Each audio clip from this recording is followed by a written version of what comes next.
राम राम शाह। आज हमारे वास्ते एक बहुत बड़ो खुशी का दिन है। महीने आज कार्तिक पूर्णिमा है और कार्तिक पूर्णिमा 2004 में मार मुकलोक रहे हो और आज 21 साल रहेगा मार मुकलोक रहे ने और 21 साल ही रहेगा मन भैया ने भेड़ा रहे होता ने 21 साल ही रहेगा मन खेती करता ने 21 साल ही माँ हगी मकान में रह रही 21 साल में वो इमेसी ट्रैक्टर है 21 साल ही रहेगा लोहांडा मोटरसाइकिल है 21 साल में भाई मारकन साइकिल है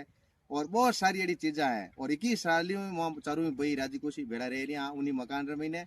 और 21 साल रो मतलब वो 2025 और मारवास है 21 आशीर्वाद ले रिया मारो माऊ मोटो इन दुनिया में इन जानो की है ही नहीं बाकी सब पच बहादुर महीने आगड़े शुरुआत माऊ रहे माँ अपन जन्म देवे और सब कुछ है जन माँ ही जाए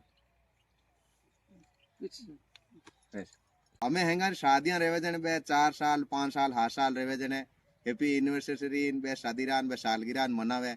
मार शादी थी बचपन में मां छोटा आ जने हमारा आज दिन है मान लो जैसे मुगलावर दिन तो आज मैं एक नई शुरुआत करूं भाई बूढ़िया है जिका हेंगार मुगलावर योड़ा है तो आपने हैप्पी मुगलावर डे राखनो जो मने बताई देवो तो भले हैप्पी मुगलावर डे दे सको। धन्यवाद। राम राम साहब।